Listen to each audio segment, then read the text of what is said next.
Welcome to the Wealth Acceleration Podcast with your host, wealth coach Wade Reed.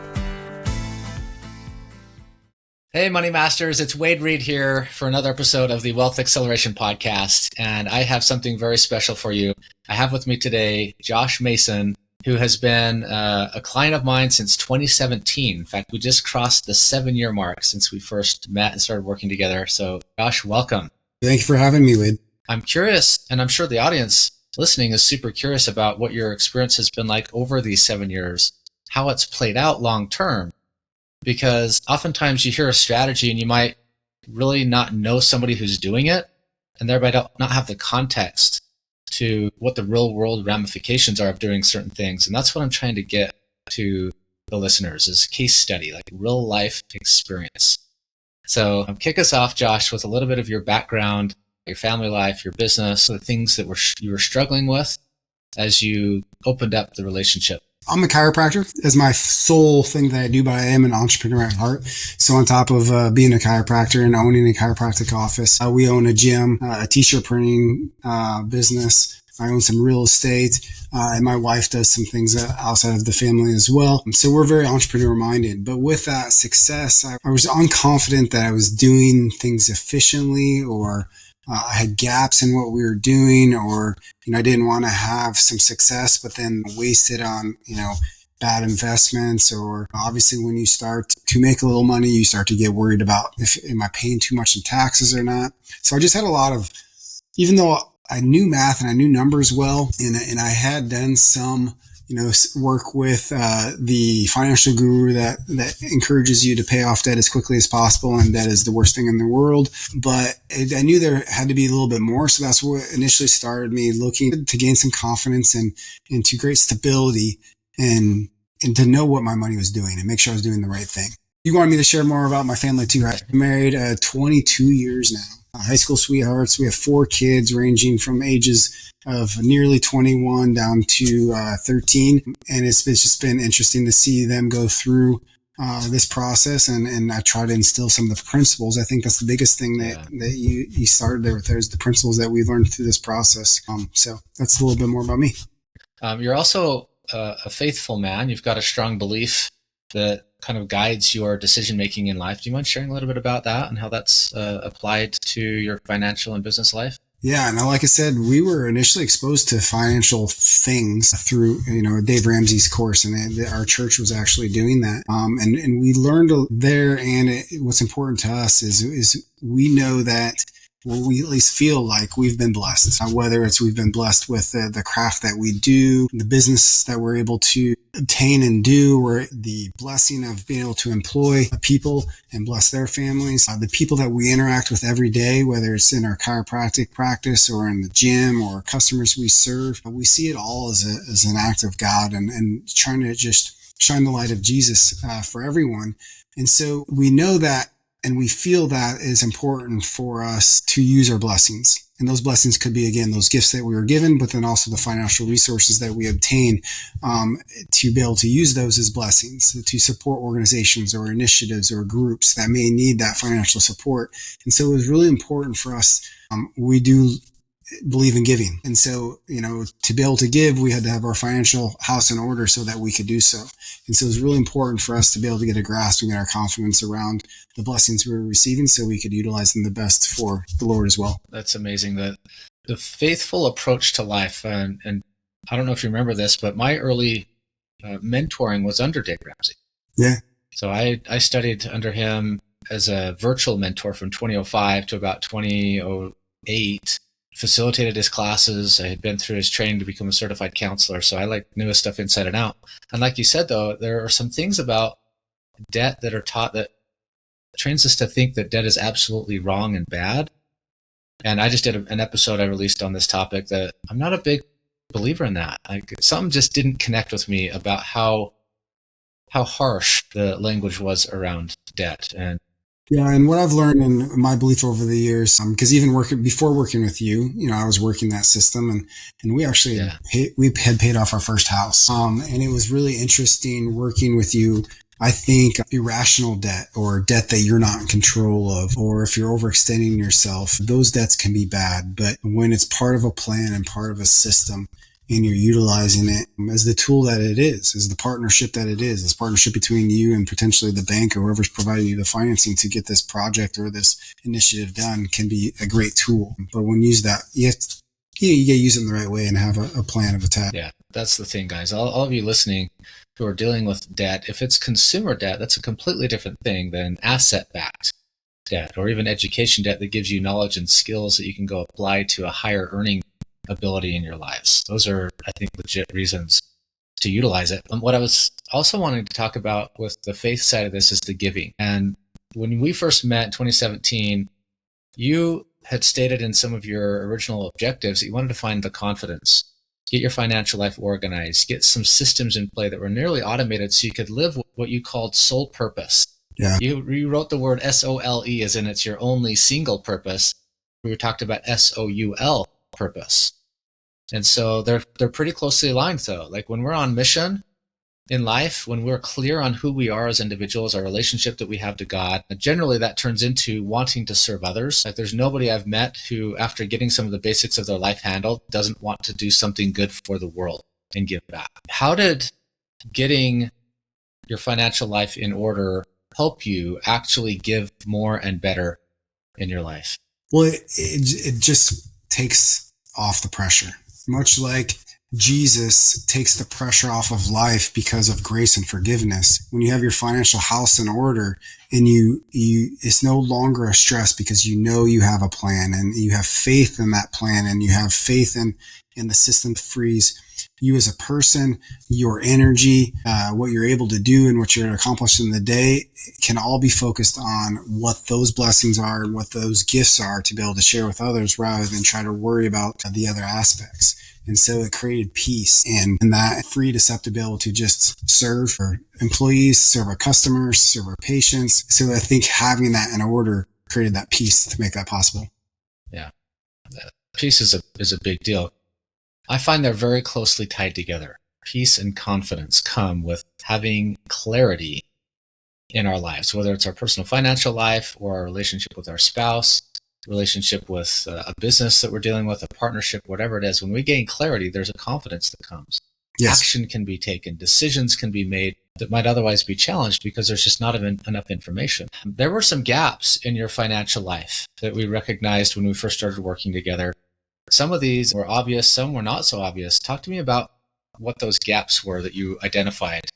The gaps, the big ones was we didn't really, probably the biggest thing is we wanted to address taxes. That was oddly enough the easier part of things is, getting good bookkeeping in place, getting the systems around the bookkeeping, but then also taking advantage of, different tax codes that might be available. So, but this freed us up then we started thinking, a succession plan for us and for our children, and what that would look like, making sure that we had the appropriate corporate structures in place, potentially trust, and what trust owns what, and what corporation owns what corporation. And so be able to go through that process and make sure that we have that and have the liability of that handled.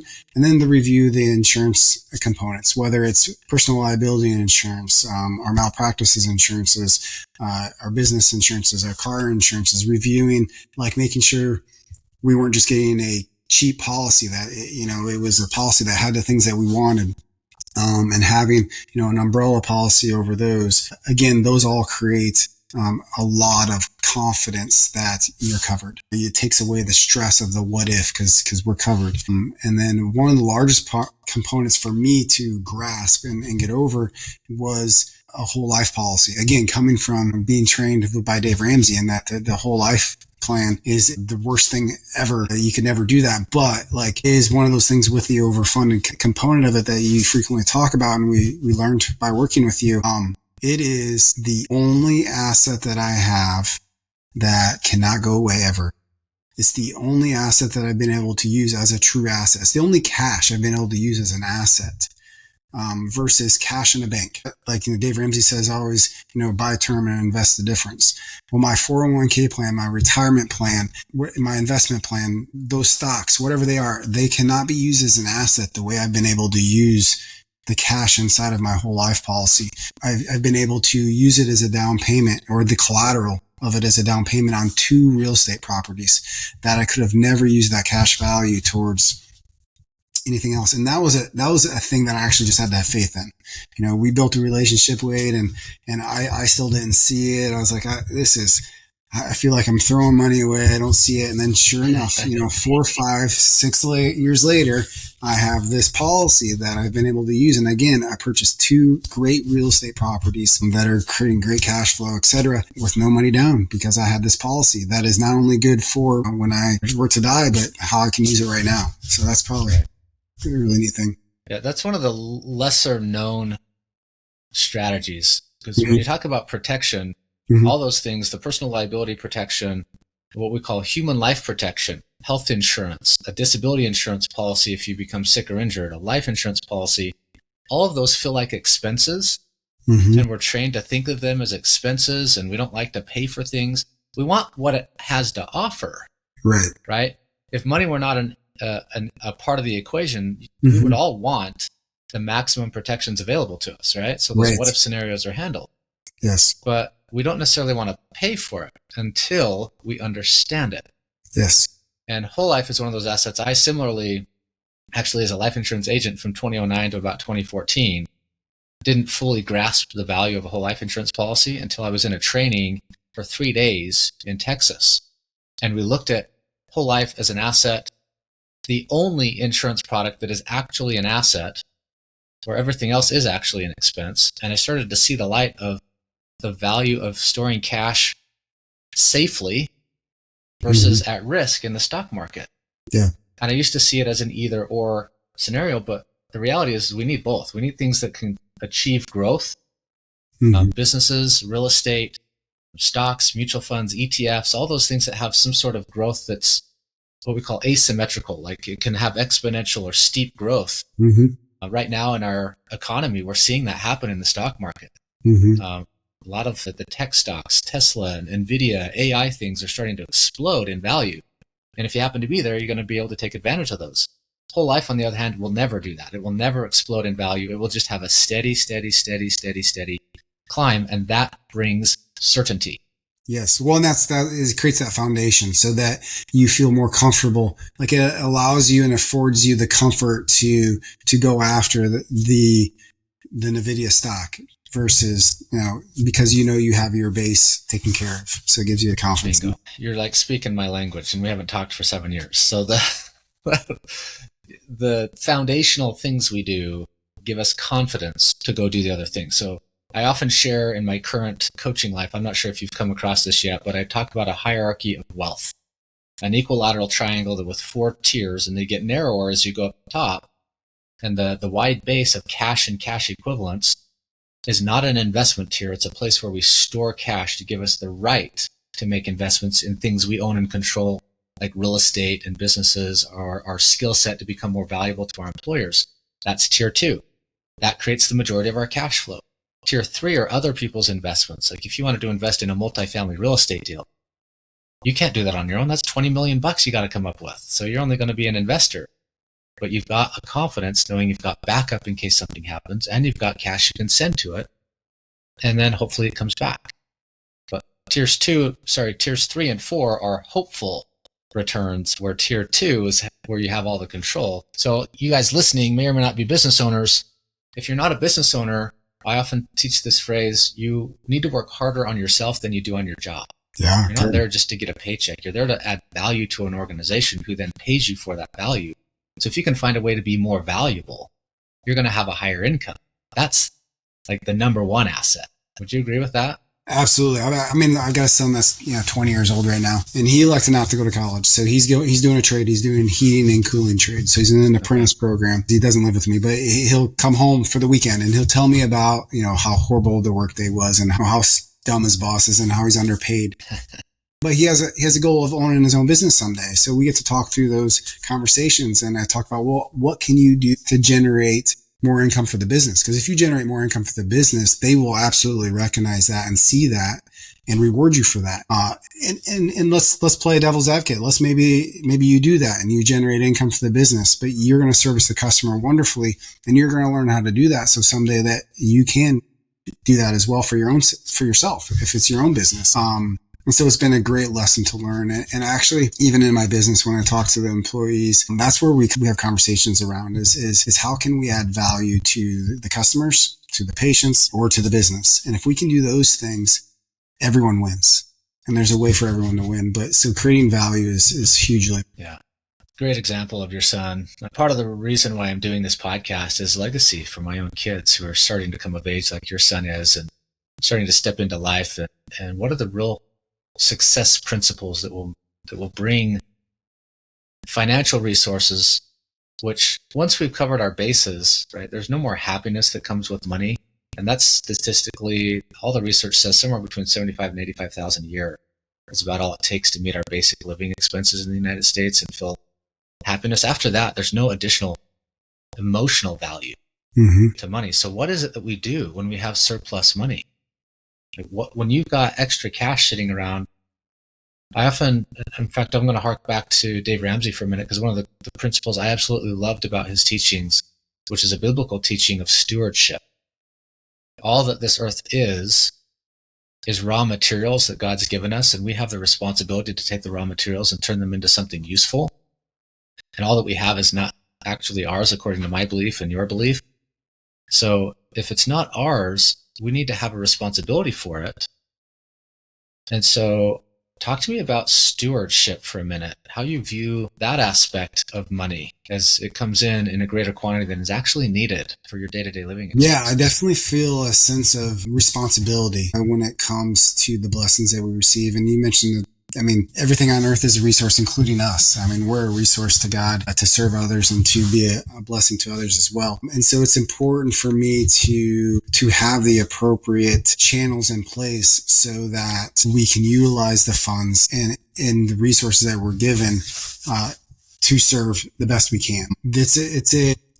We want to be able to give in a smart way that protects us, but also like being so free. Like, again, once we've covered our bases and then we work on ourselves and see, I've really experienced the more I serve and the more we give, the more that comes back as well.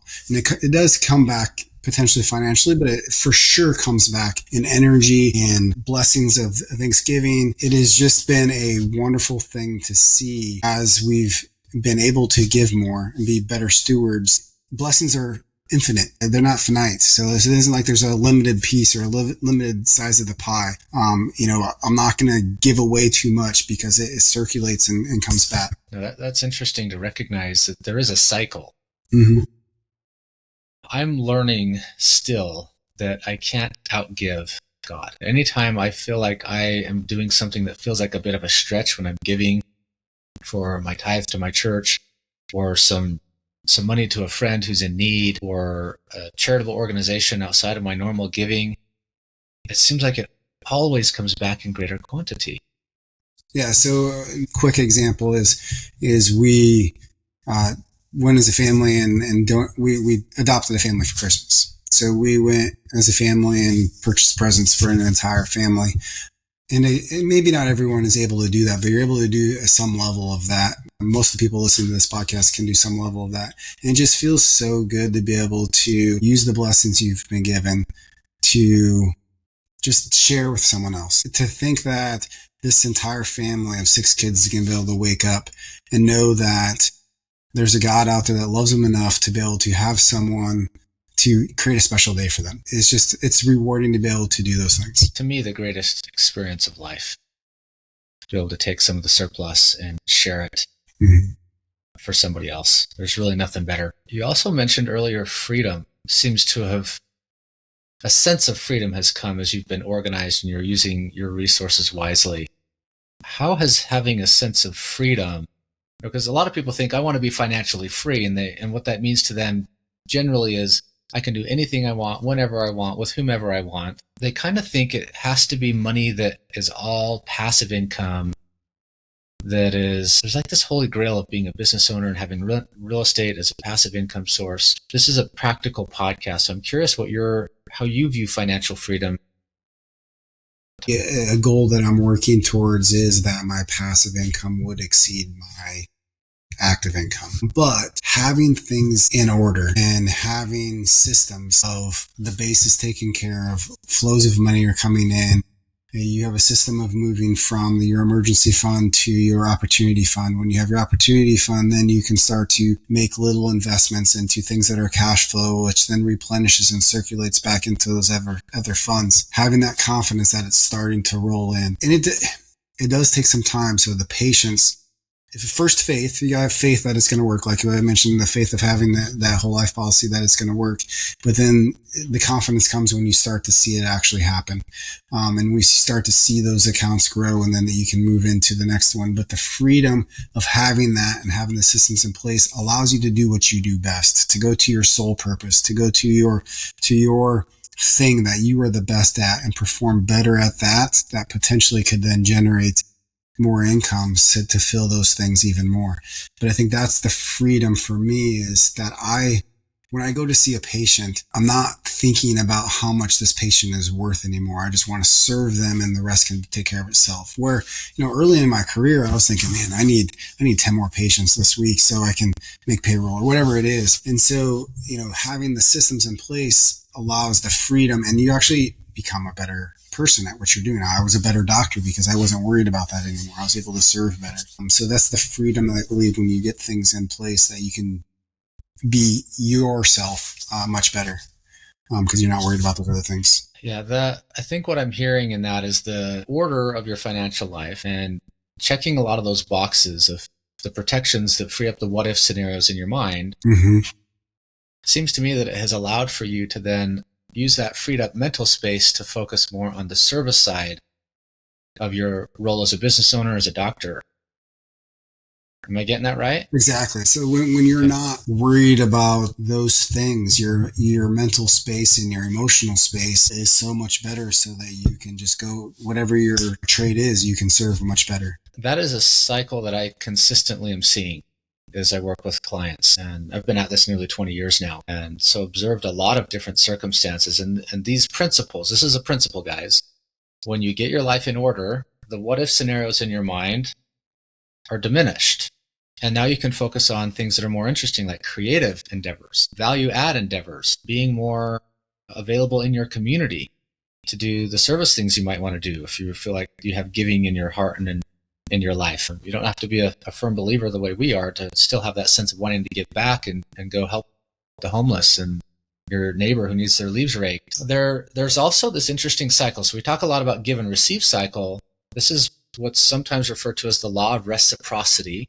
So when we invoke law of reciprocity, it's like we've given something of value to somebody, so they can't help but want to return that. It's part of humanity. This also occurs in like investment world. When we have some surplus cash, we start to have thoughts come to us about what could be done. But what's actually more interesting to me is oftentimes opportunities come to us. When we're in a position of cash, opportunities tend to come to us. I'm curious how you've utilized the investment policy that we developed back in 2018. So about a year into our process, we developed an investment policy that you wrote in your own words. I'm super curious because we haven't talked since then. No. If you've applied those principles deliberately, or maybe they've just been in the back of your mind, and how you've handled saying no to investments versus yes to so many things that have probably come across your desk. Yeah. And as you can imagine, I don't know if anyone else has experienced it, but as an entrepreneur, I see opportunities all the time, and opportunities do come to me all the time. So I actually just said no last week. We had a second clinic for our office came to me, an opportunity of a second clinic came to me. They wanted to sell to us. And I had to go through the process, the cash flow process, the energy process. So I was evaluating not only like the X's and O's of the business, but I was evaluating what kind of energy capacity, mental capacity this was going to require of me to make it successful. And in the end, the net was not worth the energy and emotional component that it would steal away from what we're already doing to justify doing it. And so going through having a checklist and having a way of evaluating different things can save you from a lot of heartache. Previous to working with you, that's probably why I accumulated so many businesses. I was like, oh, I can do it. Let's do it. And so it's good and it's freedom. Even though we didn't go after this opportunity, it's going to open an opportunity for potentially the next deal or opportunity that will come across our table. And so we've preserved that energy and that emotion to be able to go do that. And obviously the funds to do so as well. Yeah. So having that process has helped a lot to not get into deals. I think that's amazing that just this past week you've applied those principles. The principle probably in a nutshell is this, guys. When you say yes to something, you automatically say no to at least one other thing in your life. When you say yes, you're automatically saying no to other things. And so when you have some criteria that are available, a checklist that's personalized to you, that you know what your life's purpose is, you know what kind of being on mission in your life is about, what your financial things you're interested in, what types of service things you want to be able to do, what type of return you're looking for on your money, what kind of time and energy commitment you're willing to offer something. When you have those sorts of filters, you can say no quicker, which means you can stay in alignment with what really matters to you and avoid the distractions. So many times things come up as a distraction versus a true opportunity. Have you found that to be true as well? It's so true. Early on, whether it was just even adding services to my business, before working with you, if it looked like it could add, some revenue to the top line, then we would jump on it, and it would distract us from the core purpose of the business. And so it's been refreshing to be able to have that filter and do what's important. We have a place to do, a place to be, a place to go, and that's how you roll. Love it. All right. What's kind of coming to mind as we wrap this up today? Again, I want this to be super practical. Those listening, some of the decision making, you might be early enough on in life. Like my daughter who's 19, your son who's 20, they're like not even in the game yet of money. They're barely starting to work and start to see what it's like to be in a business. And sometimes you do just have to get in the game. Yeah, totally. If you're learning a card game for the first time, you have to play the game to get familiar with it. Unfortunately, some mistakes will be made. But you learn from the mistakes way more than the wins, and be able to do it early when the dollars are much smaller. There you go, right? That's with my son. That's what I'm encouraging him is your sole focus right now is to learn your craft and to learn, good or bad, what's going around you. As you observe the things that you potentially don't like about the way the company's running, well, what would you do differently and how would it be different? And be able to observe those things. But you have to be in the game and you have to think with that mind. You have to start to think with the mind of looking for those things and developing yourself. Yeah. So I liked your statement about making some mistakes when the dollars are smaller. Oftentimes I've noticed people think about an all or nothing decision. Like when you go back to the decision on whole life insurance, sometimes people are like, well, I have the option to put my money in life insurance or hold it in the bank or put it in the stock market. No, guys, it's not an all or nothing decision. There's integration that has to happen. We need some cash in the bank as reserves. We need some cash in whole life insurance as a stable place to grow it tax-free and have accessibility for future opportunities. And the death benefit that's permanent there in case of early death, as well as long life and legacy planning. There's so many cool things that happen with that. Yes. And we need some opportunity money to be in the investment world. Maybe a little bit of stocks, maybe a little bit of ETFs, just touch it. A little bit of cryptocurrency so you get familiar with it. Maybe you participate in a small business activity so you get familiar with what it really takes to run a business. Maybe you do something like an eBay store temporarily and you learn how to sell stuff online to gain some skills. Maybe you do some sort of, I don't know if you did something like this, but I was a lawn boy when I was a kid. Yeah. Right? So you learn how to deal with customers. My kids have done lawn care. They've done detailing cars. We've made some products, very small on that part, but we've made some products and sold them at craft shows. So little different things. Yeah. Yeah. So for you parents out there, we're in our 40s, you guys might be in your 30s to 50s listening to this who have children similar, like you can teach them while they're little, a lot of these principles, and particularly as they start to get into their late teens, early 20s, some of the life lessons of money can start to be learned. These are principles that are timeless, guys, that we're talking about. And they can apply at all stages of life, just in different capacities based on the readiness of the learner. You guys, as becoming students of money, I often share that phrase with all my listeners here. When you become a student of money, the teacher will show up. This podcast is part of that teacher. We're virtual mentors for you, whoever's listening, just like others in our lives have been virtual mentors for us through audiobooks, through seminars, through other things where we haven't necessarily worked one-on-one.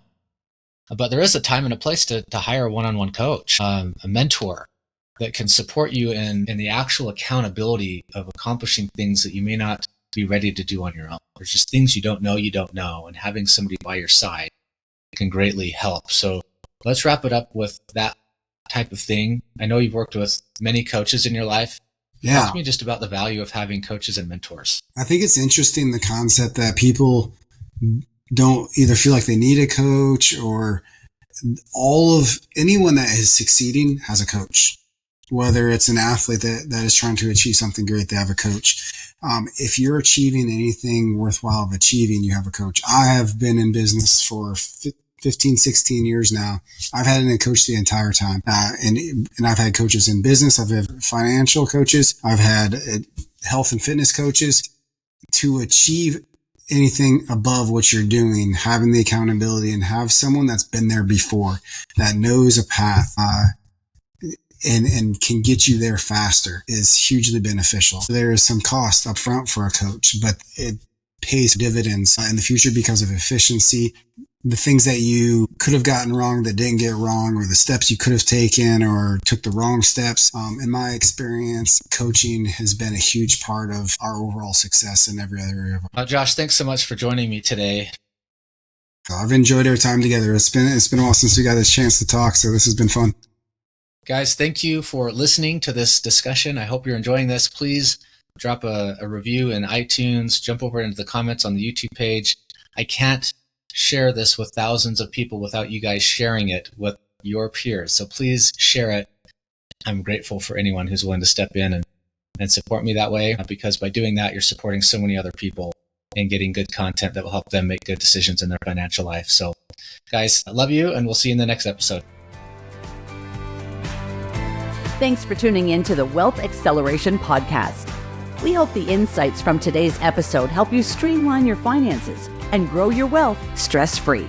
For show notes from today's episode and more tips on creating a comprehensive wealth-building plan, visit moneymasterycoaching.com.